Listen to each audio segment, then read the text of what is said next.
Bienvenidos a interbolivia.com. Pastilla informativa. Sí, efectivamente, la policía y las Fuerzas Armadas, de acuerdo a lo que hemos explicado, se han insubordinado al mando civil, es decir, al presidente Evo Morales, al gobierno del MAS, mucho antes de la renuncia de Evo Morales, inclusive antes de la declaratoria formal de motín policial. ¿Por qué digo declaratoria formal? Porque en realidad el 20 de octubre, inmediatamente producidas las elecciones, empiezan los primeros enfrentamientos, diríamos, o las primeras acciones de toma de tribunales electorales en varias capitales del país, y en algunos casos, extrañamente, son poca la cantidad de gente movilizada, sin embargo, rebasan a la policía. Por ejemplo, en el caso de Cobija, toman el tribunal electoral, rebasan a la policía, queman algunos documentos electorales, y yo pregunto a la policía, al comandante departamental, ¿cuánta era la gente movilizada? No llegaba a un centenar. Entonces le pregunto cómo es que se dejan rebasar, y él dice: han utilizado armas de fuego, pero luego no había ni un proyectil ni una imagen que realmente lo ratificara. Entonces, nuestra hipótesis es de que en realidad el motín policial ya se había producido antes, o sea, había un desacatamiento al mando civil. Se traduce también en el hecho de que cuando usted ya estaba al mando, ¿ya no le hacían caso? Ya no hacían caso en todos los aspectos, o por lo menos todos los comandos. El Comando de la Paz seguía respondiendo porque protegía el Tribunal Electoral Plurinacional en la Plaza Baroa, lo hizo realmente de manera importantísima, protegía la Plaza Murillo, pero en el interior del país varios comandos se fueron abriendo, varios comandos departamentales. El Comando de la Paz luego se abre cuando Camacho, el actual gobernador de Santa Cruz, en un cabildo del 4 de noviembre, lee una carta de reivindicaciones de la policía y asume que van a atender el 100% de estas demandas, y luego le brindan protección y seguridad física tanto a Camacho como a Pumari cuando se trasladan a La Paz. Pero además la policía manifiesta su insubordinación cuando en Potosí se atacan casas de masistas, sean autoridades, dirigentes parlamentarios, y la policía no hace nada para disuadir a los que están atacando esos domicilios y esas familias particulares. Y finalmente el coronel de Yacuiba, ¿no es cierto?, que manifiesta públicamente, lo registramos en un video, tener una orden de aprehensión al presidente Morales, y se refiere así, dice: tengo un mandamiento de aprehensión para el presidente Morales. Habla de presidente todavía en presente, o sea, como que la orden la recibió cuando el presidente Morales estaba en ejercicio.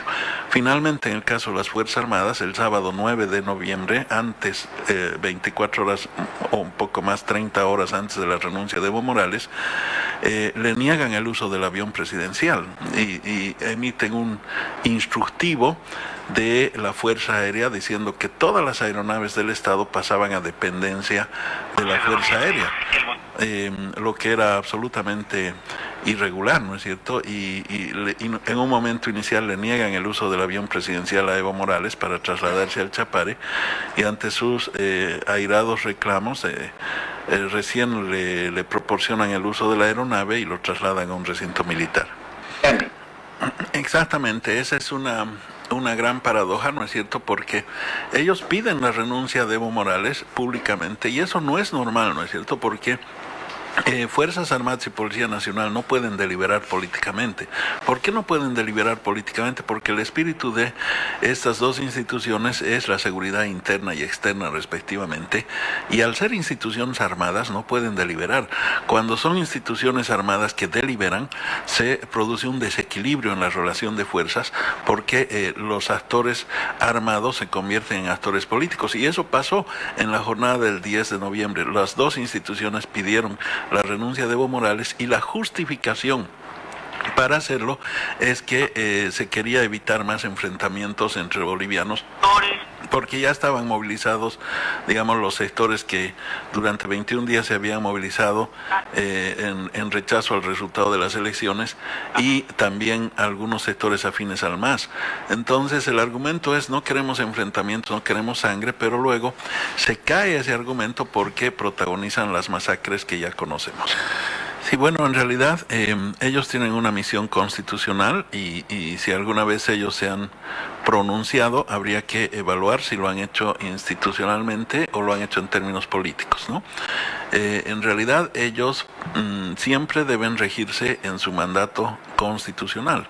Ahora, deliberar significa tomar un posicionamiento político, ideológico, ponerse de parte políticamente de alguien. Bueno, eso tendríamos que revisarlo. ¿Sí explicaron eso? Efectivamente, José, hablé de una estructura de comisiones que se había formado en el ámbito del Comité Cívico Pro Santa Cruz para organizar, articular, desarrollar todas las acciones de movilización, de conspiración, según el posicionamiento que uno adopte. Estas comisiones eran comisiones de comunicación, de seguridad, comisiones de recaudación de recursos económicos, comisión de coordinación interinstitucional, entre otras. Mencioné que, por ejemplo, la comisión de recaudación de recursos estuvo encabezada por Willy Rojo, que luego fue ministro del régimen de Áñez.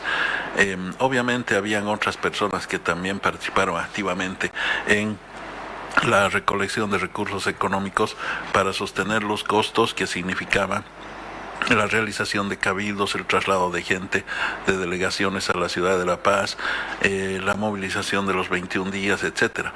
Pero dije también que yo no voy a dar nombres de personas que han aportado económicamente a esas movilizaciones, porque hacerlo significaría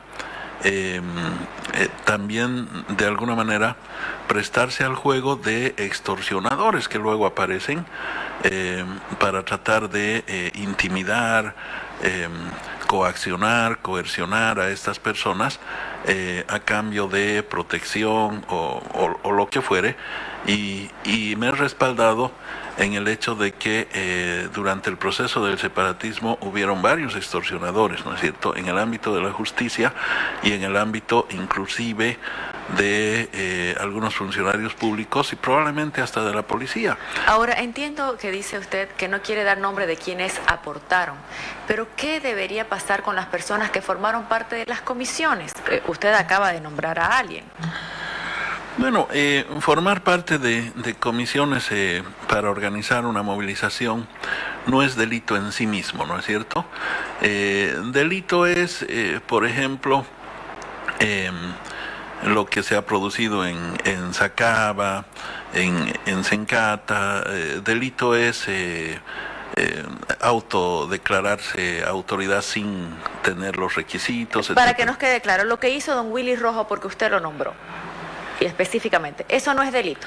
No, eso no es delito, porque ellos pueden recolectar dinero para una movilización, ¿no es cierto? Pero yo lo he mencionado para que se sepa que había una estructura organizada que articulaba a actores cívicos, políticos, institucionales y también algunos actores económicos. Mencioné también la Comisión de Seguridad y Comunicación, que estuvo articulada por Agustín Zambrana. Agustín Zambrana es representante o está vinculado a alguna empresa de seguridad privada, y ellos coordinaban con la Unión Juvenil Cruceñista, y también por su trayectoria en el campo comunicacional, él estaba a cargo de la estrategia de los medios de comunicación, ¿no? Agustín Zambrana, está hablando de Agustín...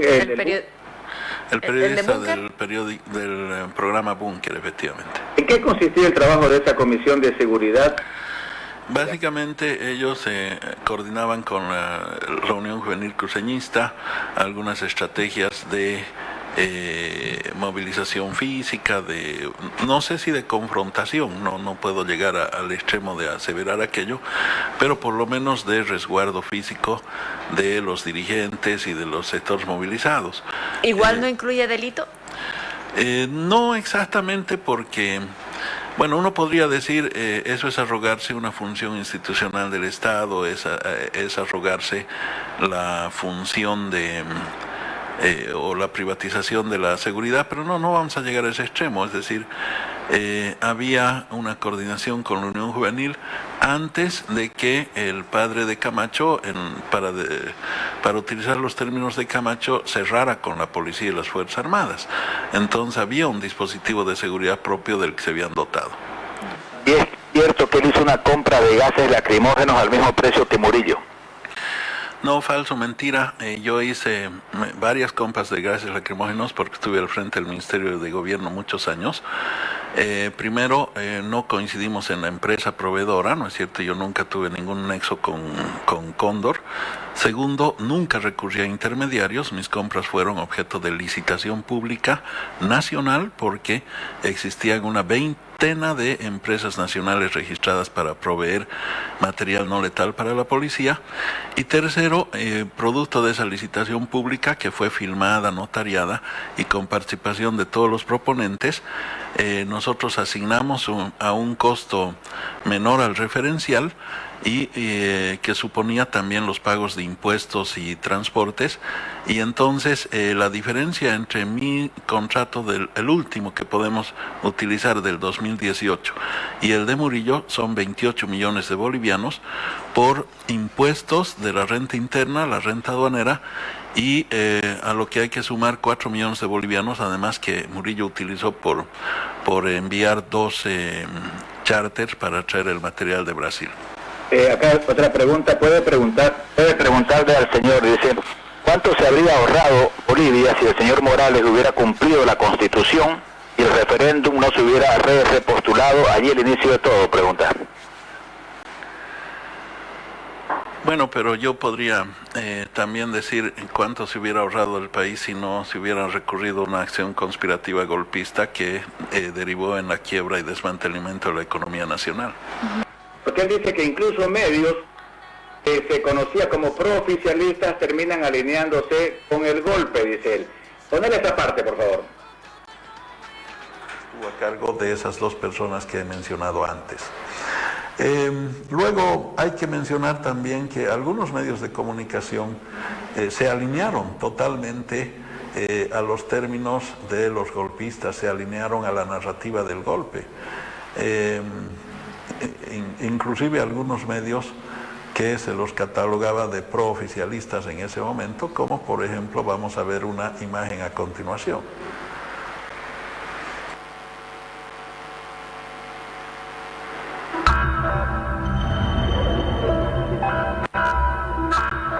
Pero acto seguido a la renuncia que se hizo pública desde el Chapare por parte del expresidente Morales, sectores afines al movimiento al socialismo, sectores radicalistas del movimiento al socialismo, desataron una ola de terror, de miedo, de zozobra, y esto llegó con muerte al alto.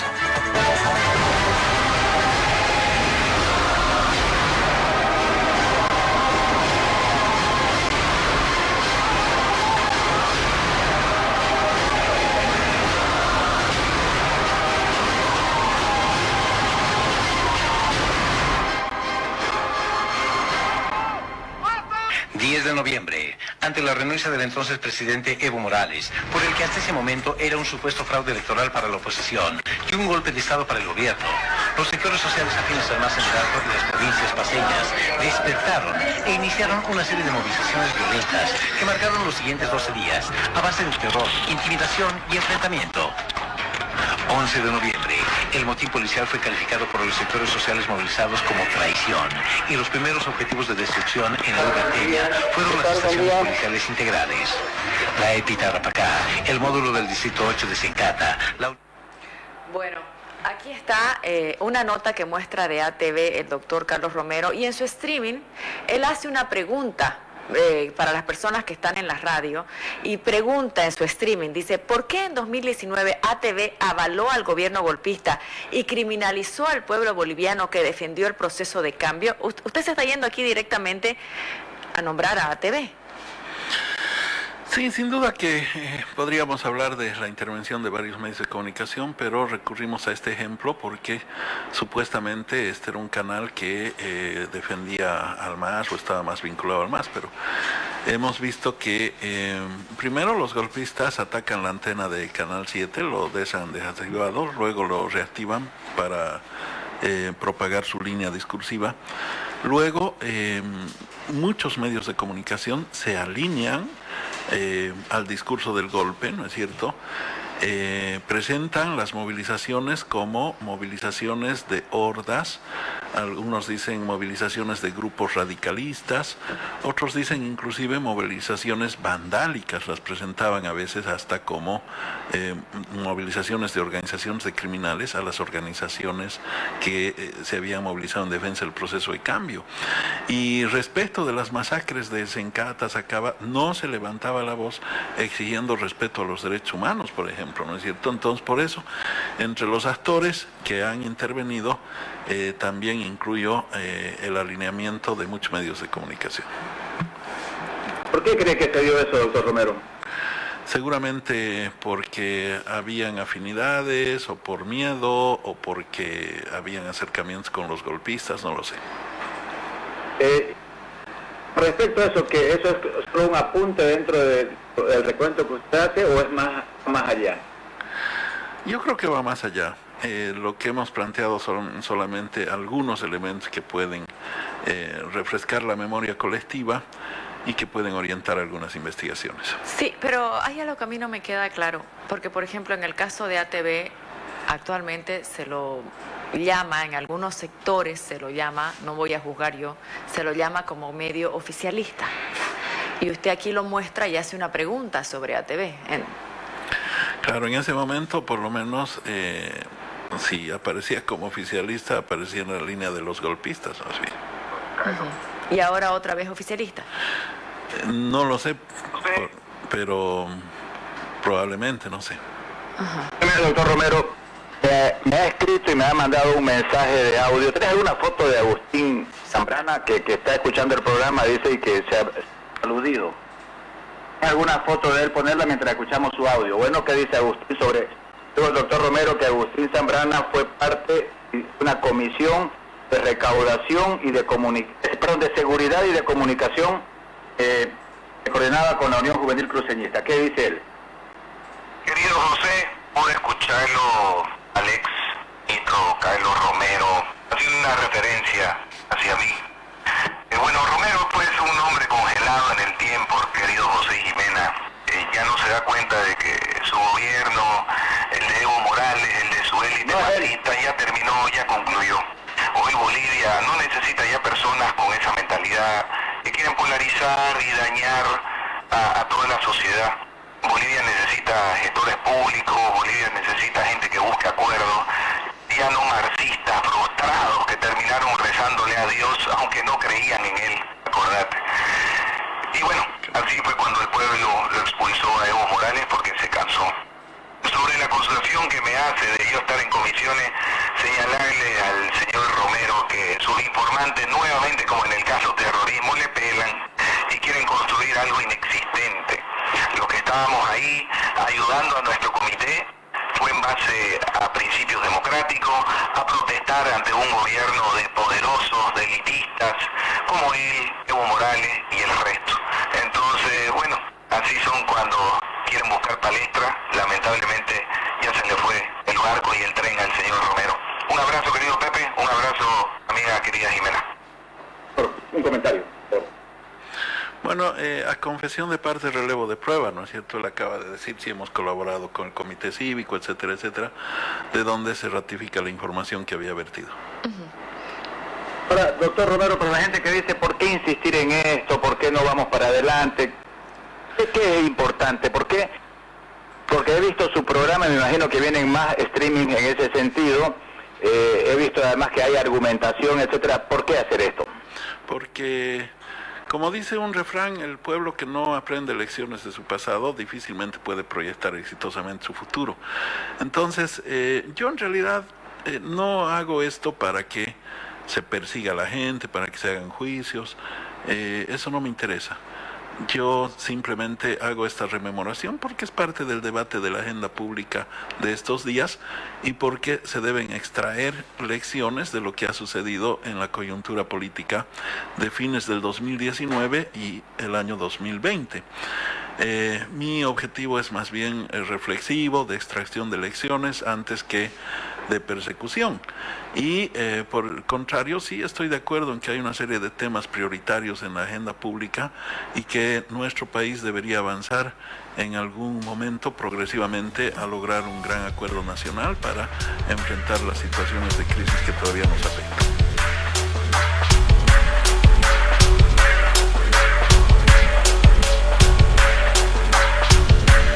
Subimos vídeo y contenido todos los días.